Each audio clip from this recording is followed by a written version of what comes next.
Hi, I'm Katy Thoma, President and CEO of the Chico Chamber, and today I am here with Danette York, who is the Public Health Director for Butte County. And we're all familiar with Dannette and the good work that her people are doing out at Butte County Public Health. We've known her through the Camp Fire, through the North Complex Fire, and really appreciate the good work you do. And I know you work a lot, so we do appreciate you.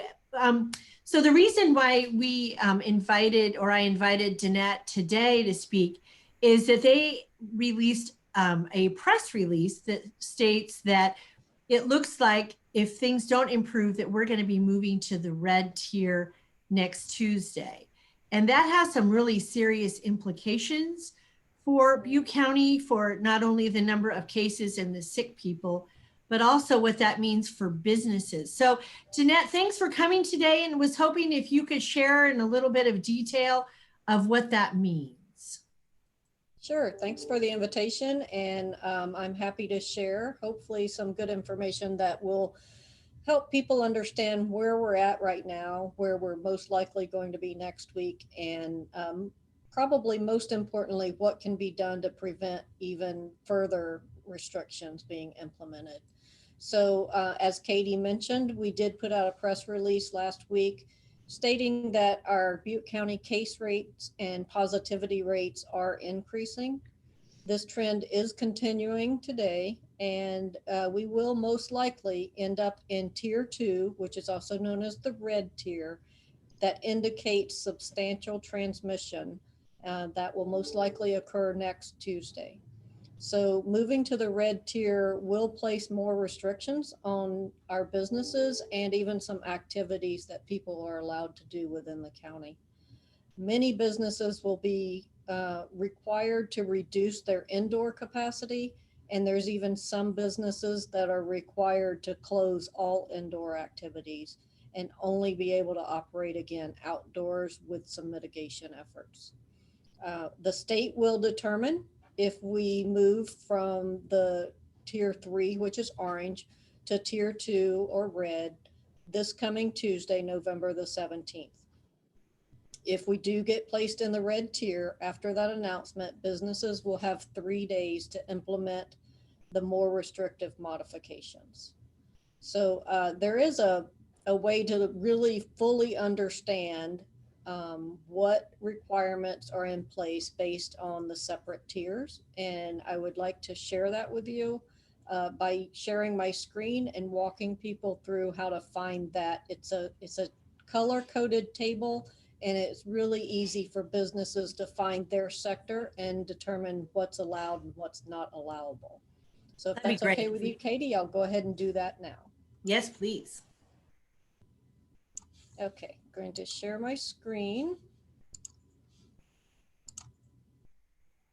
There we go. Okay, can you see our website now, Katy? I can. Okay, so if you go to buttecounty.net/PH/COVID-19, so it's up here at the top, and then you scroll down to the bottom, we have different sections in these big squares. You want to pick Butte Reopens, and then just scroll down a little bit on this page and you see right here what business sectors can open in tier 3. But underneath this, it has a tiny URL that you can click. Click on that and you'll be able to see this entire matrix that shows each of the tiers at the top.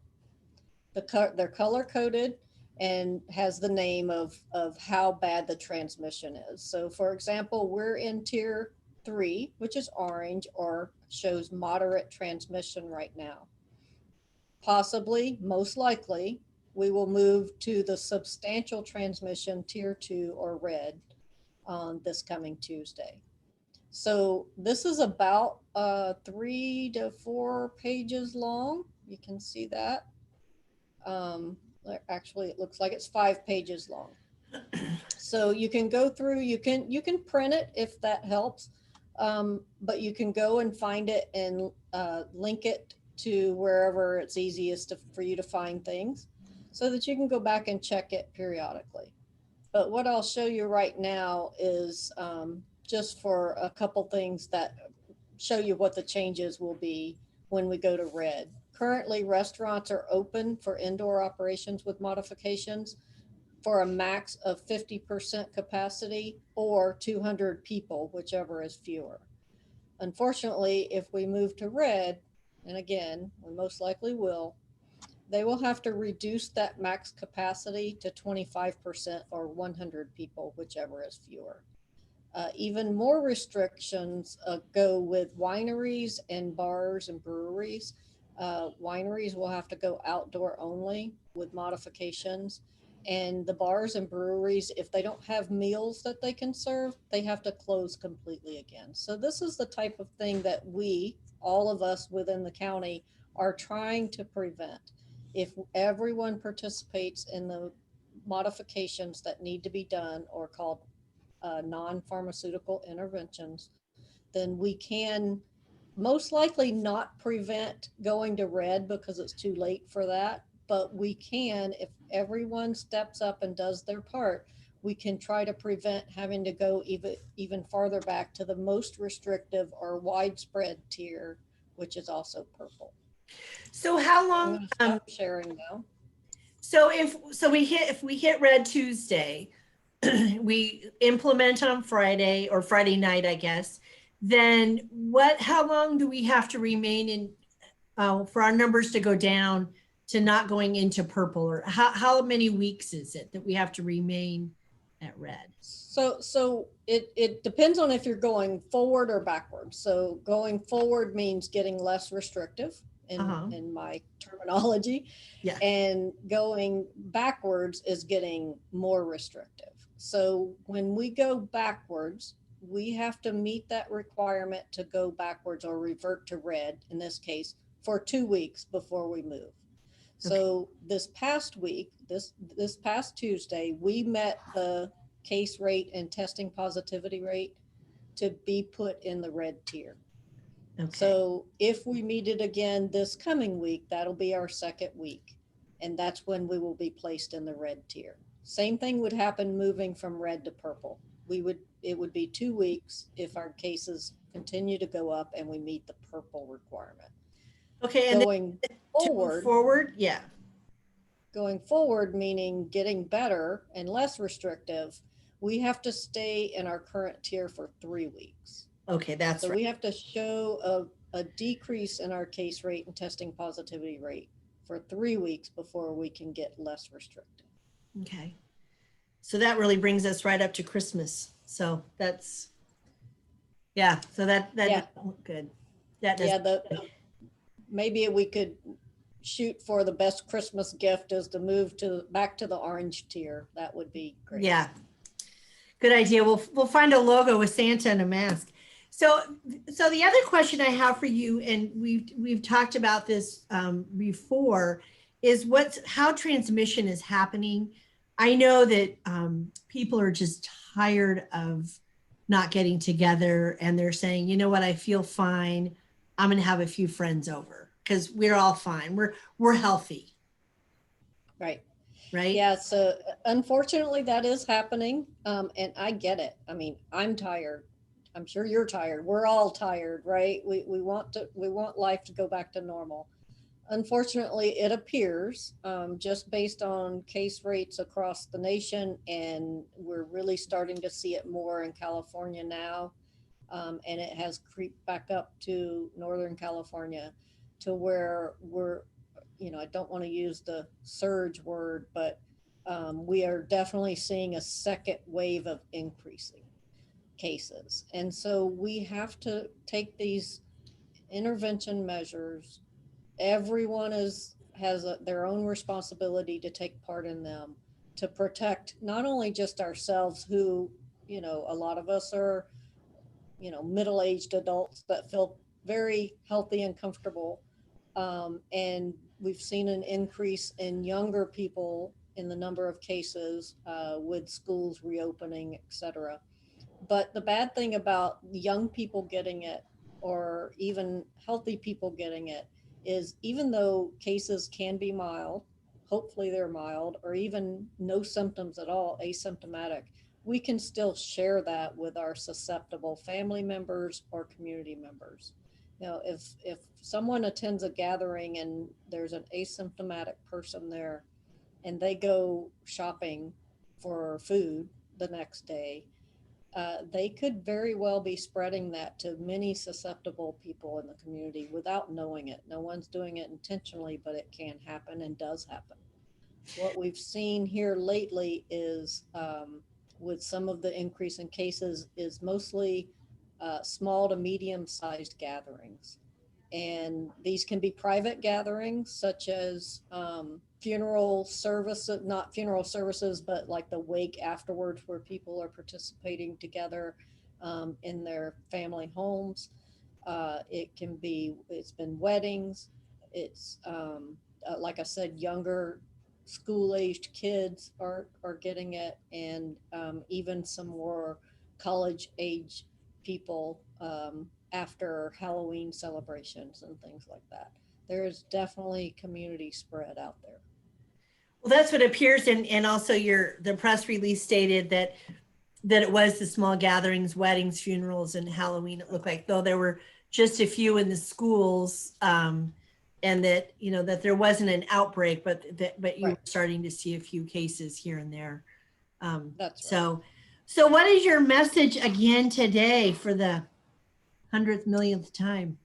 Yeah, so I know people are really tired of hearing this too, but I will run through the list of what we can do. And it takes everyone in the community following these actions to immediately start following these actions in order to prevent us from going backwards even farther. We really want to try to prevent going to purple at this point because that's a lot of restrictions on our businesses.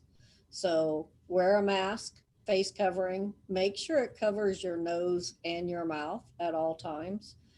It's amazing how many people I just see in the community that are technically complying because they have on a mask, but it's not covering their nose. So keep that in mind. It's not helpful if you don't cover your nose and mouth. Minimize mixing outside of your household. Keep your physical distance of at least 6 feet. Almost every place you go these days, they have the markings on the floor that show 6 feet when you're waiting in line.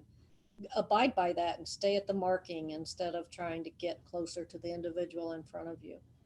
Wash your hands with soap and water. Use hand sanitizer if soap and water is not available.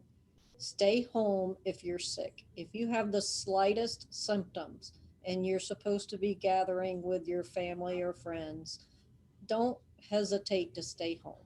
It's the best way to prevent it.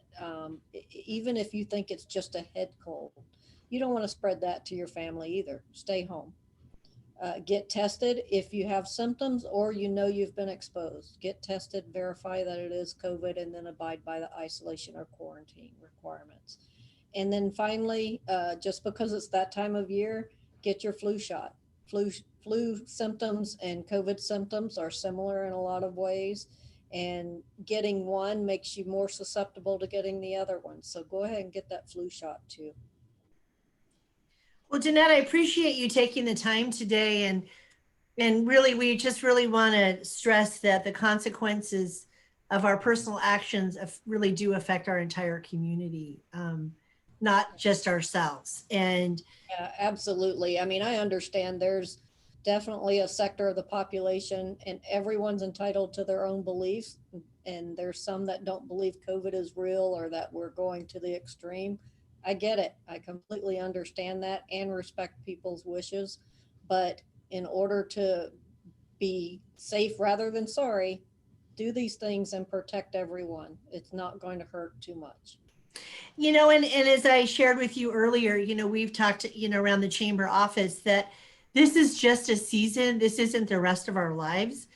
And that we just need to hunker down and just say, okay, we're going to get through this, whether it's going to take a few more months or what it's going to take. But it's not forever. It's not for 3 years, God forbid. But that it's for now. And we just need to hunker down and get through this and get to the other side until that vaccine comes and we have rapid testing and all that. We can gather again. Absolutely. That I agree with you 100%. you know, until there is a safe, effective vaccine, this is what we need to do. But, you know, we're a whole lot closer to getting that vaccine than we were a few months ago. So we are making progress. We can make it through this as a community. And then we'll all have about 50 weddings to go to Yeah, no doubt. that have been postponed over and over again. I know Right. some in our family, and they're anxious to get those weddings scheduled and have a big party. So, well, Danette, Absolutely. thanks for taking the time to meet with me today, and we'll get that information out to people that it looks like we're heading to red tier. Seems to be inevitable. Great resources on your website, which is linked to our COVID resources at chicochamber.com. Really helpful, easy to understand information. So we appreciate that, and take care, and we'll talk soon. Thank you. You have a great day. You too. Bye-bye.